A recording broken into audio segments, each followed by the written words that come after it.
Hello and welcome to this video. If we haven't met yet, my name is Ted, and most of the time I talk bass, but I do talk other stuff. Let me tell you what that means. That means I'm a regular guy. I'm a musician who happens to play the bass guitar as his main instrument, but I do a few other things as well. And yeah, I'm expanding the channel in 2020. One of the things I like to do is I like to give practical tips and tricks and information to folks who want to create music quickly, right? You don't want to necessarily go down the rabbit hole of learning every minute detail you want to create. And so this video is going along those lines, although there will be some details. Look, if the video gets long, I will put timestamps down at the bottom. You can check those out. I am a one-man operation. I have nothing to sell you. However, if you want to support the channel, you can do so by leaving a tip. You can buy a product from the merchandise tray below, or you can become a member. However you like to do that is cool, but give the video a like if you like it. Give it a thumbs down if you don't like it. But anyway, I'm glad you're here. Let's get on to it. Today we're going to talk about the Logic Pro drummer track. Now, don't fret if you use GarageBand. One of the things I like about Apple and the Apple ecosystem is that things kind of work seamlessly together. Okay, so let it be known, if you have GarageBand, which is free, especially if you're just on a hobby level, you're getting a lot of the same functionality that you'd get in Logic. So don't feel like you have to go out and run and get Logic. It's a great program to have, but a lot of the features are advanced, and sometimes you may not even notice the difference, okay? So one thing is the same. Even though this screen here in the beginning may look a little bit different, you will get a dialog box that will ask you what kind of track you want to start with. I'm going to start with a drummer track since that's what we're talking about today. All right, the first thing I'm going to do, just so we have a little bit more real estate, is I'm going to close that inspector window, and now we see two main interfaces. We see the arrangement window that now has an 8-bar region, and we also have the drummer track interface. So I'm going to start this off by talking about what the drummer track is, and also walk you through the interface. Okay, so regions are the visual representation of sound in a DAW. Okay, I believe every DAW calls those blocks regions, and so that's the terminology that I'm going to use. In Logic, the audio regions are usually blue, MIDI regions are by default green, and the drummer track regions are in this mustard yellow color. Drummer tracks are sort of a hybrid between MIDI and audio. All right. But this thing, why would you even want to use the drummer track? Well, they're incredibly realistic sounding. They're incredibly easy to style to your taste and your songs. There's a lot of different things you can do, and the times have changed. The times have changed, period. When I recorded my album, it was important for me to have a live drummer, and I did go in the studio and record a drummer. I also spent a lot of money that I was able to raise for some fans that I was really, and am still very, very thankful for. It was no small feat. Most people don't have that option. So here we go. Let's get into it. We're going to start on the left side of this. Let's start at the top. So what you see here is this ruler, this timeline is 8 measures long. It matches what's here at the top, 8 measures. If I were to drag this over to the left, you see the timeline here changes to 4 measures. Okay, so this timeline matches this timeline here. Let's drag this back out to 8 measures. Okay, a lot of times your verse is going to be either 8 measures long or 16 measures long. Your verse and your chorus, right? Your sections of your song are going to be 8 or 16 bars long. Right now, we're just going to work with a 8-bar section. Now, on the left side, you get all of your beat presets, which is just like it sounds. Let's take a listen to the default singer-songwriter beat.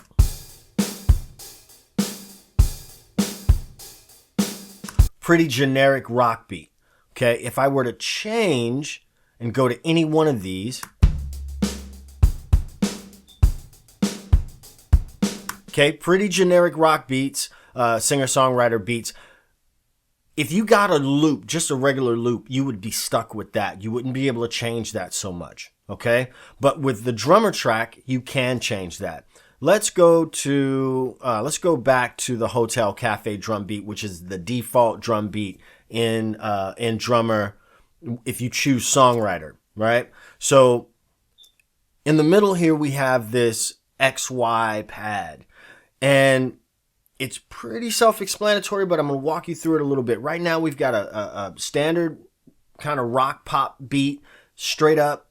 It's kind of at a loud volume, right? Drummer's banging pretty hard, and it's pretty generic.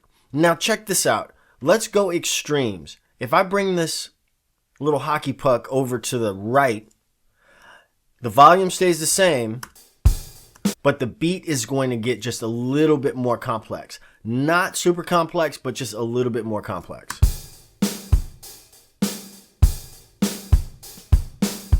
You hear a few more ghost notes in there now.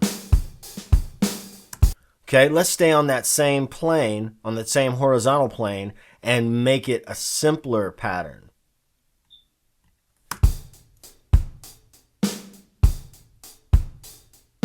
This may be your intro or your verse or something like that. Okay, another thing I want you to do right here at this stage is I want you to kind of ignore, you may be like, I don't like those drum tones. Well, you can change that to your heart's desire. We're going to get into that in a second. So let's go over, so you get how this works. Let me show you a couple of more examples. Let's say I stay on this side over here, on this vertical plane, and I come down. So I'm going to have a simple pattern played at a softer volume.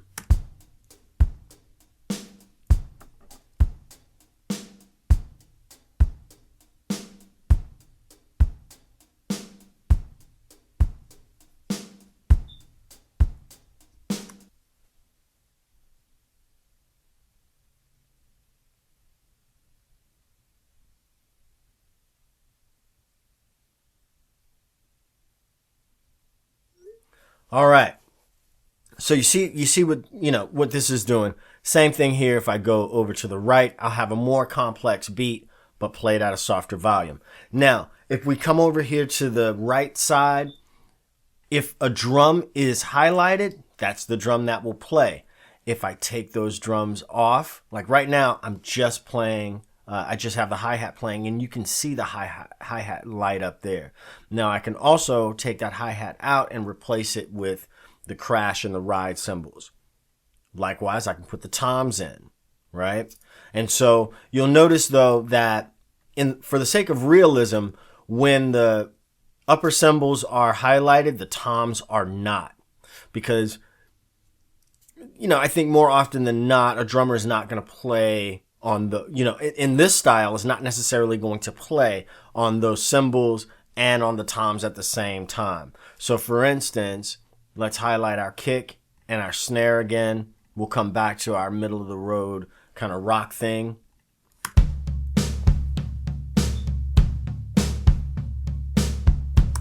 See?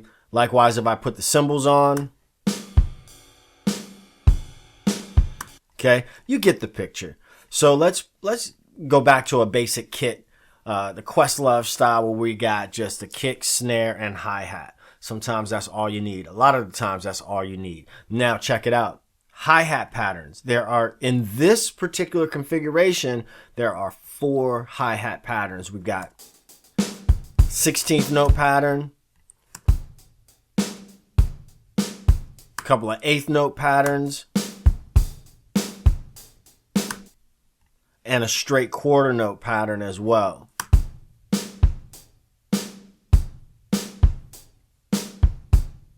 Almost sounds like Word Up a little bit. Okay, now if I want to add percussion, I can add one of these at a time. I could add tambourine, maraca, or a hand clap.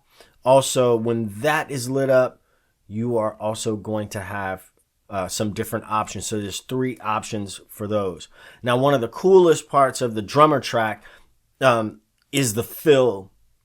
This fills control over here. A lot of times, if you're not a drummer, it may be hard to like come up with drum fills, especially drum fills that sound good or sound natural or organic. So right now, let's do something here. I'm going to make 2 regions, 2 8-bar regions, right? So I've got let's say I've got an A section and a B section.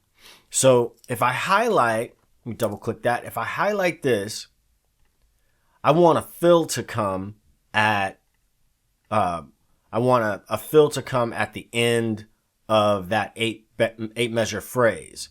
Okay. Now I'm going to go real extreme and turn that all the way up. You can see that the pattern of the region that I'm clicked on, that I have selected, has changed.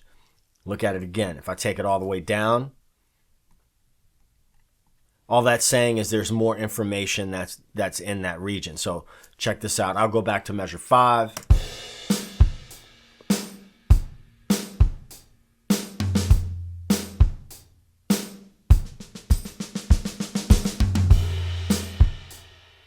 Okay, but check this out. So this region, I don't want to fill there. I'll take the fill out.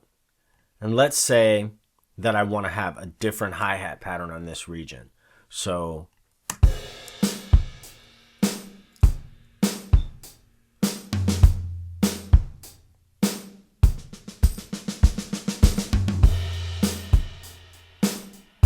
okay, so we modified them accordingly. Let's say we don't want our drummer to make a fill that big.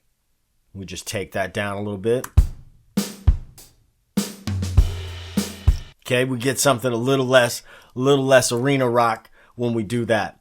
Now, the swing is just what it says. You can adjust the swing of the beat here. Another really cool feature, if you want to get real detail with it, you can click on the details option here. And if you want your drummer to lay back a little bit, play a little bit behind the beat, you can change by using pull, or if you want them to play ahead of the beat or on top of the beat, a little bit more on top of the beat, you can change that as well. You can push that as well. Experiment with that. I'm gonna spare you that part because I think you get what I'm saying. But definitely take the time to experiment. One of the things about software, just like bass, is like we want to get in there and we want to play and we want to make full tracks and we want to just do the thing. I'm guilty of it like anybody else, right? But there is a certain amount of experimentation that really needs to happen. The discovery, right? We can't spend all our time on YouTube. We really do have to get in there and experiment and play around with it. Say, hey, you know what? Today, for 5 or 10 minutes, I'm just going to play with the drummer track, or I'm just going to learn this synth or that synth or something like that. Nowadays we have what I call the tyranny of choice. And I'll say this real quick and come back to the video, is that, we have so much information coming at us that, like I said, I call it the tyranny of choice, right? And so we have so much at our disposal that we wind up doing nothing because we're just so busy, looking at shiny objects and going to the next thing. Like I said before, I'm as guilty of it as anyone else. So that is the regions.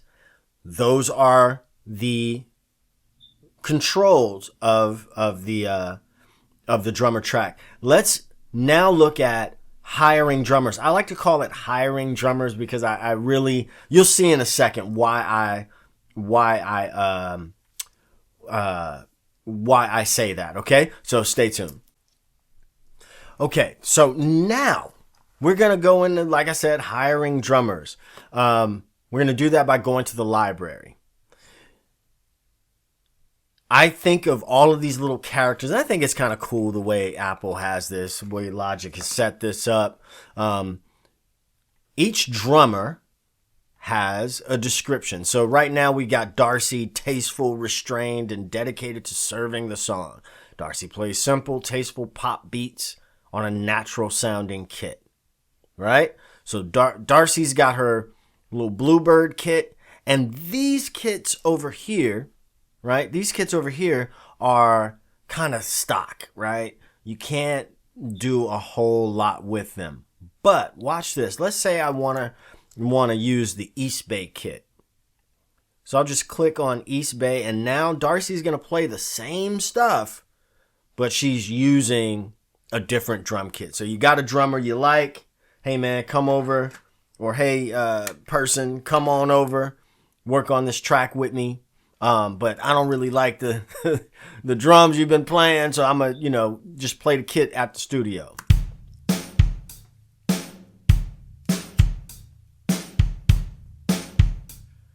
Right?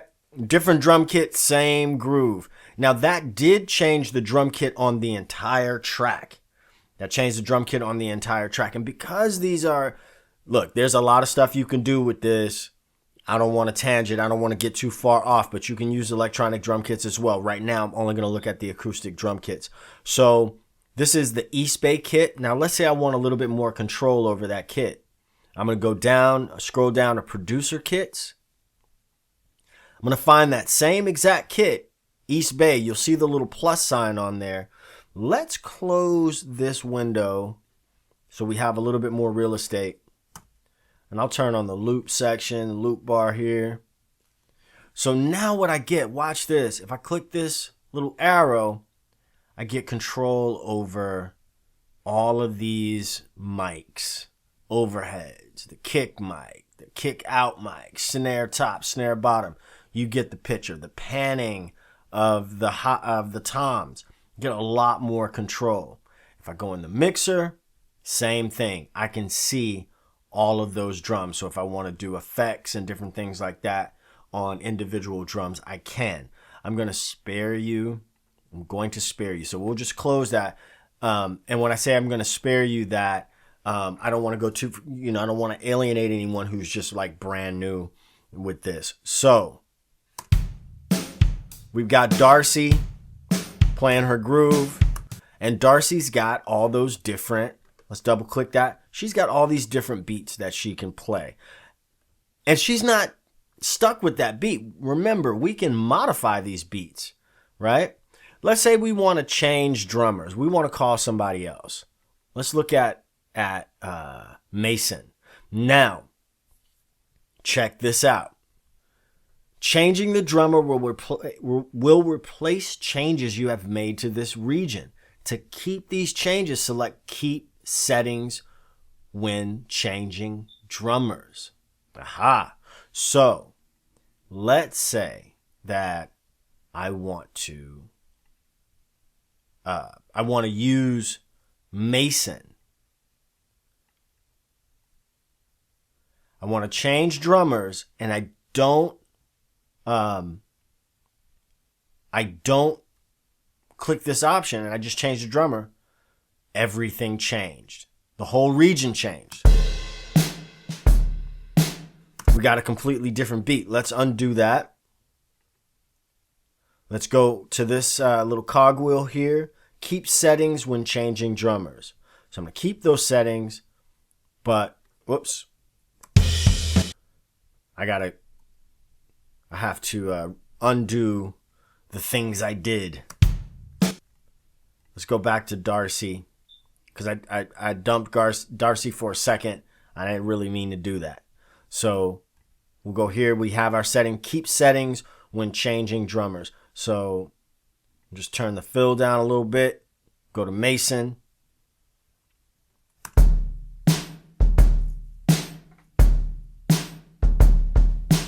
Now the groove changed, but all of the other settings stayed the same, right? Let's try it again. So let's change this over to a loud and complex beat, but use Austin for that. So when we used Austin, he's going to give me a different groove, but it's still going to be loud and complex. Or complex for what he is playing. So there was some tempo information. The tempo did change, right? But we can just bump that back up.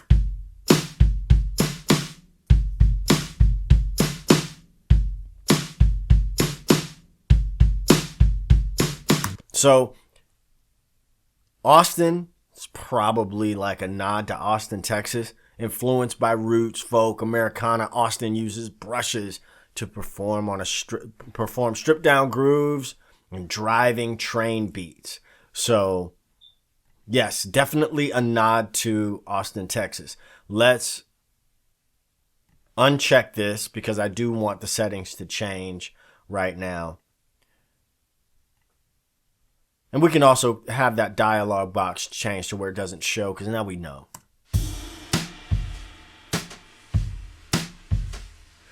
You see, this groove has a little bit more swing to it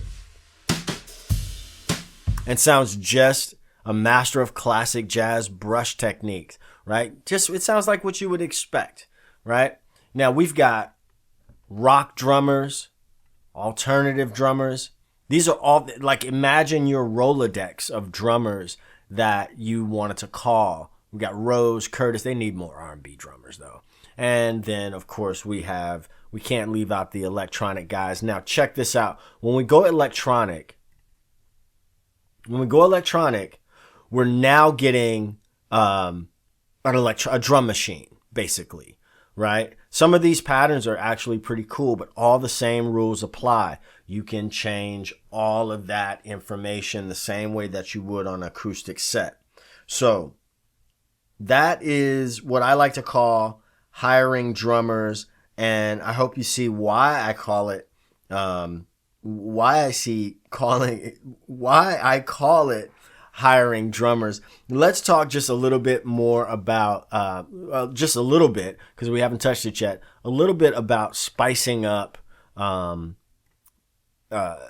these drum sounds. So I'm going to choose another drummer. Let's say Nikki, indie disco.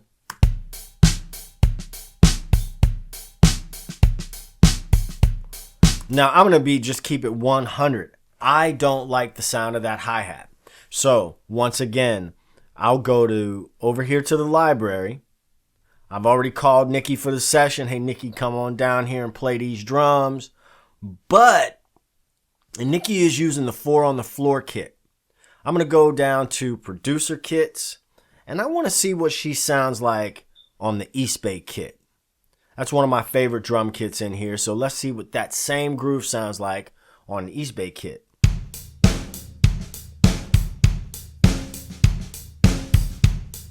Now, remember, I have more control when I choose a producer kit. I can change the volume of different aspects. Let's see if I want to turn the overheads down.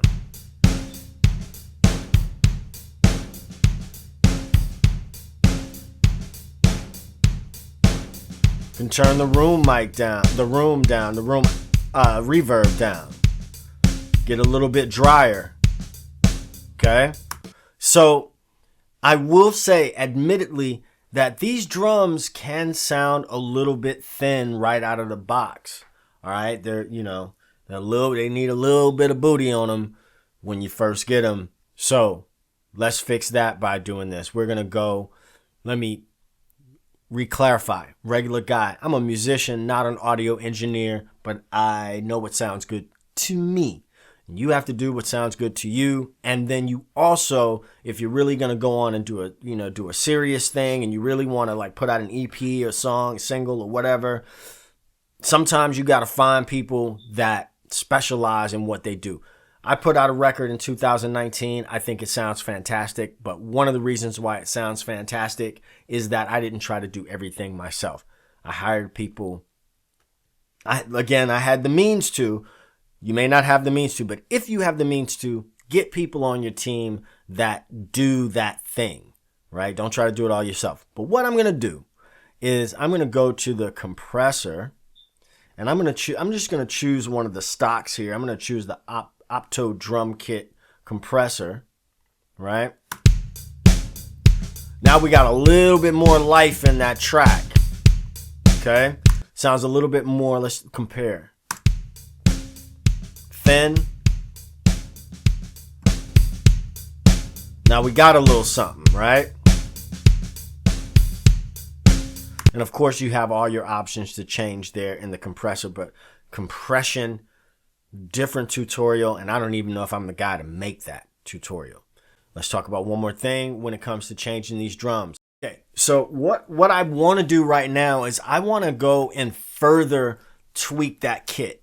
So in my inspector window, which I open with the eye there, we go to drum kit.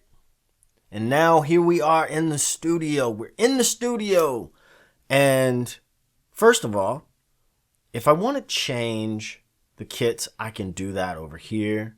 I can go like, let's say a modern maple kit.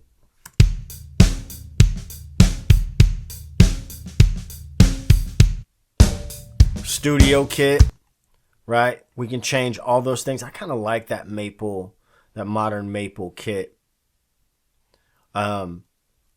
Some of my favorite drummers that I've ever played with have played on maple kits. So, but watch this. I'm going to click on that snare drum. Now I can go in here and change the drum tones, right? Now this is a bit, can be a bit involved, right? That's a, kind of a ringy thing. I don't like that so much.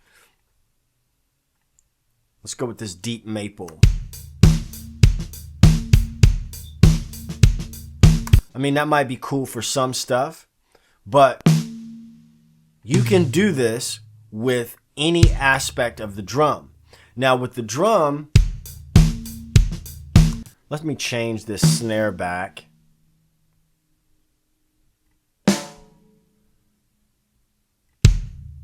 That kick drum is ringing a little bit more than I would like. So I'll dampen the kick.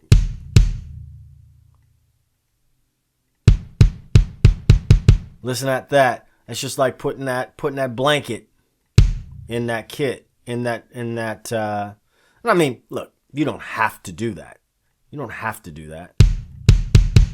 But you do what works for you. Right? You do what works for you. Likewise, you can change the cymbals, the hi-hat.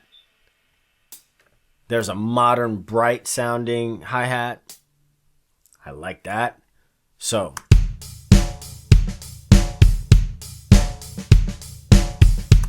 I did like that.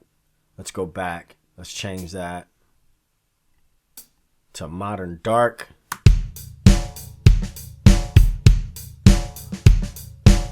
If I want to change, where is it? Turn the volume down there. So there's a lot of different things you can do with the drummer track. Obviously, I can't stay on and show you everything. I'll make other videos about the drummer track, but this is definitely, I think, a good introduction to the drummer track. And so maybe in the next video, we'll talk about how you might use this in an actual arrangement. Okay, so I appreciate you watching. If you liked the video, give it a thumbs up. If you didn't like it, give it a thumbs down. If you give it a thumbs down, let me know in the comments why. Let me know what didn't work for you so I can look into that. But anything helps with the YouTube algorithm. So let's get them views up. And anyway, thank you for watching. Stay safe, and I'll see you in the next video. Peace.